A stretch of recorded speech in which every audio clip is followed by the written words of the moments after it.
Bom,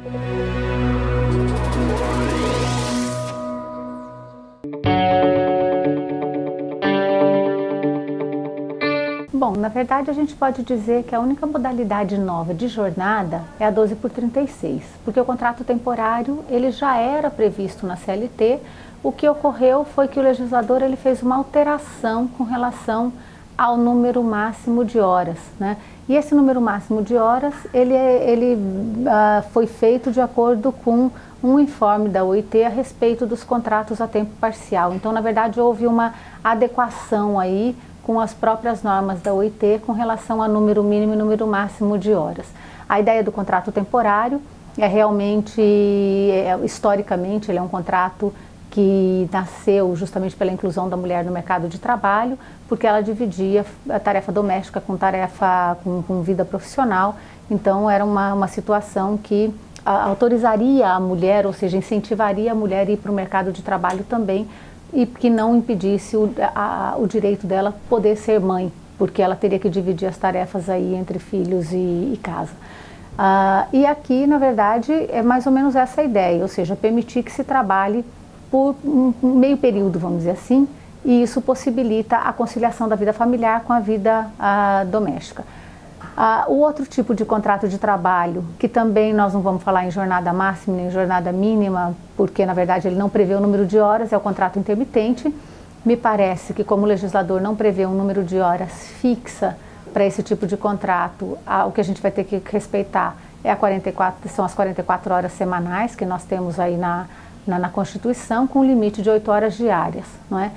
E porque a lei do contrato intermitente, ele só prevê a possibilidade do contrato intermitente quando o empregado é chamado. Então, me parece que, como não existe limitação, a limitação que a gente tem é a limitação constitucional, 8 ou 44. E agora, pela primeira vez, ela passa a ser legislada para todo tipo de trabalhador, ou seja, não existe uma limitação ao trabalhador.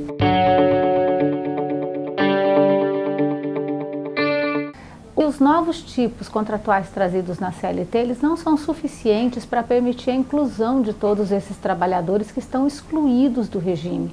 Eu te dou um exemplo do trabalhador semidependente, que é aquele trabalhador economicamente independente, que ele é autônomo, mas que ele, na verdade, depende de um ou dois empregadores para poder manter a sua atividade. Ele não quer ser empregado, ele não quer ter carteira de trabalho assinado, mas ele trabalha para uma ou duas pessoas. E esse tipo de trabalhador, no nosso sistema, que existe um grande número de trabalhadores nessa situação, por exemplo, vendedor, corretor e outras profissões desse tipo, são trabalhadores que têm, em geral, um perfil até de graduação, um perfil de escolaridade diferenciado e que para ele não tem proteção nenhuma. E esse trabalhador, ele deveria ser incluído no sistema, porque ele movimenta uma grande base da economia e para que ele tenha uma situação, vamos dizer assim, regular no mercado, deu-se o nome pejotização.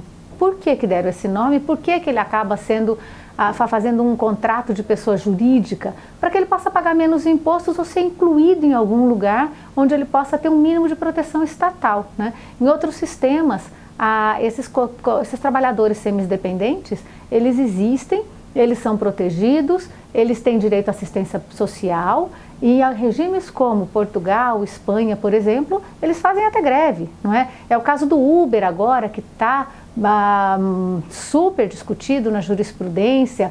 É o caso dos trabalhadores em cooperativa, alguns deles em cooperativa. Então, quer dizer, são vários tipos contratuais que nós temos e alguns são excluídos e por conta dessas exclusões acaba se encaixando em modelos contratuais para se tentar ter uma solução jurídica, uma segurança jurídica. E, na verdade, o efeito que ela causa é justamente o contrário. Ela causa uma insegurança jurídica, ela estimula a simulação e a fraude e ela estimula que as pessoas não cumpram a legislação. E o que é pior para o governo, que só nega impostos.